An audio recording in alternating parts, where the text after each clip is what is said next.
Happy New Year, dear subscribers. Welcome back. Many tomato farmers plant with hope, they water with faith, they watch the plants grow tall, only to watch profits die quietly in the field. Because in tomato farming, it is not planting that makes you rich. It is what happens after the flowers start to appear, like this mine here. Fertilizers either applied too early, sprays done too late, harvest rushed or delayed by just a few days, and suddenly a season that looked promising turns into losses. This is the part that they don't show you, the stage where money is either protected or money is destroyed. Remember, in part 1, we prepared the land and planted right. But part 2 is where farmers separate emotion from profit. So today we talk about fertilizers, stage by stage. We expose pests and diseases before they expose you. We harvest at the right moment, not by guesswork.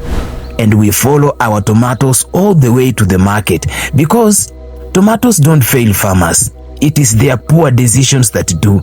So welcome back to part 2, where farming stops being a gamble and it becomes a business. And as always, please let me know where you are watching from, either the county or the country in case you are outside Kenya, and let me know how is tomato farming wherever you are. Please remember to subscribe, share this video and like it. So let us start. Dear tomato farmer, fertilizer is not food. It is about timing. You apply it too early, you grow leaves, not money. You apply it too late, and the plant will remember that you once neglected it. This is where many farmers lose the season. The entire season, the farmer has planted tomatoes and is coming out empty-handed. Stage 1, this is just after you have transplanted your crop. This is the root establishment stage. For the first 10 to 14 days, tomatoes just need peace, not pressure, because roots are just settling and the plant is still learning the soil. At this stage, avoid any heavy fertilizer. Are you getting me? Too much nitrogen shocks young roots and delays establishment. I told you this. If the soil is weak, maybe you can use just a light fertilizer, or well decomposed manure is just enough. The goal here is roots, not height, not to chase leaves. Stage 2 is between day 15 to day 25. It is the vegetative growth, and here leaves and stems start to grow. Now the plant begins to ask for energy. This is where a nitrogen-rich fertilizer comes in, but with a lot of discipline. Nitrogen builds strong stems and healthy leaves that will later support the flowers.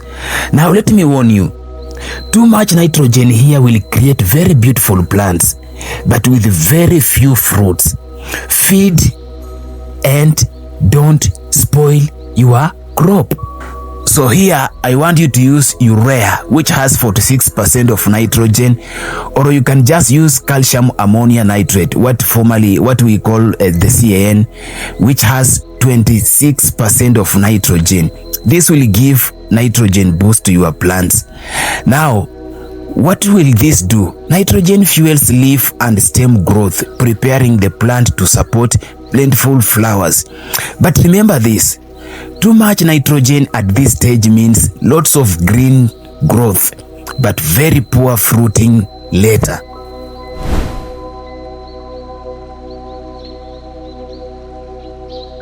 Now let us go to stage 3, the flowering, and this is the turning point. This is the most delicate stage of your tomato farming journey. Here, tomatoes no longer want excess nitrogen, they just need balance. So here I want you to use a balanced NPK fertilizer. This will support your flower formation, strong pollination, reduced flower drop. So you miss this stage and yields will collapse quietly. And stage 4 is the fruit set and the fruit filling, and this is where money is made. Now potassium must take the lead here, because potassium will improve your fruit size, the fruit firmness, the color, and the shelf life. This is what separates tomatoes that rot quickly from tomatoes that buyers struggle to get. At this stage, you must reduce your nitrogen to almost 2% or even 0, because too much of it will give you leaves, not the fruits. But there are secondary nutrients, the hidden defenders that no one tells you. Here, calcium is non-negotiable, because without it, blossom end rot will appear and your profits will definitely bleed. Magnesium keeps leaves green and productive, while sulfur supports nutrient absorption. These small elements quietly decide your success. Remember, fertilizers are not magic. They are instructions. Please follow the stages and your plants will follow you. But fail these stages and you will fail miserably. Tomato farming does not fail loudly. It fails quietly and silently, because one day the plant is very green and you are happy. The next day you go to the farm, you find the plant has bent, it is dropping, and it is giving up. So let us start with the most feared problem in tomato farming: wilting. Wilting is not one disease, but rather it is a symptom. For example, bacterial wilt is the most deadliest one.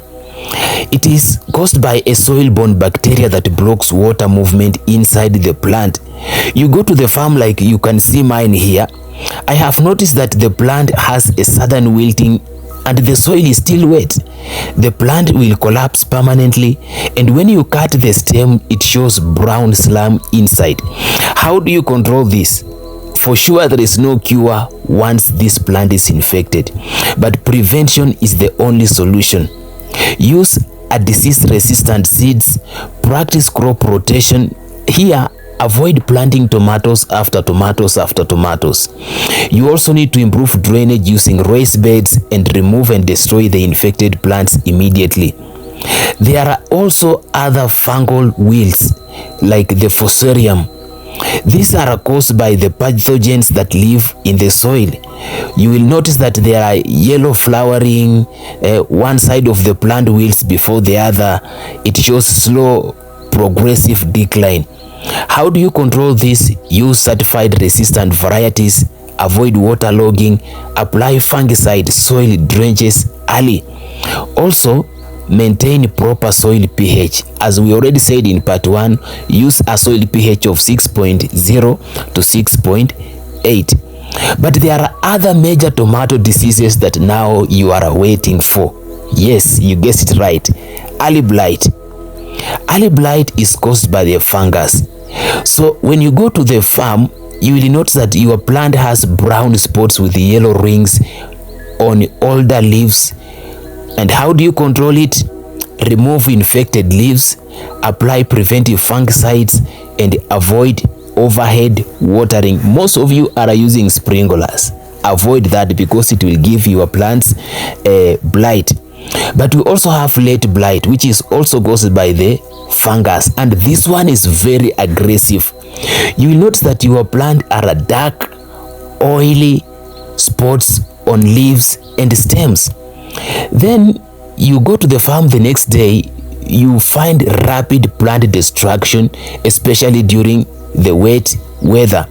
So how do you control it? Spray protective fungicides early, increase plant spacing for airflow, and remove infected plants very fast. Now there is this what is called blossom end rot. It is not a disease, by the way. This is caused by calcium deficiency plus irregular watering. You will notice a black sunken bottom of your fruit like you are seeing this one. Can you see this? This is blossom end rot. So how do you control it? Consistent watering, calcium supplementation, avoid excess nitrogen. Remember I told you that. But there are also major tomato pests like the tuta absoluta, also the aphids and the white flies, also the cutworms. And how do you control them? Be on your farm, be a hands-on person so that you can have early detection. Then you use insecticides, use pheromone traps, and also practice field hygiene. From soil to seed, from fertilizers to pests, from wilting plants to healthy harvests, you have seen one truth clearly. Tomato farming is not luck. It is planning, timing, and discipline. When you feed at the right stage, protect early, harvest wisely, and plan your markets before planting, profits stop being a hope and it becomes a result. This is part 2, and if this helped you, support the channel, like, comment, share, and tell me where you are farming from, because the farmers who prepare today will harvest profits tomorrow. This is Korobe Farm. This is tomato farming. Until we meet next time, happy new year, happy 2026. Bye bye.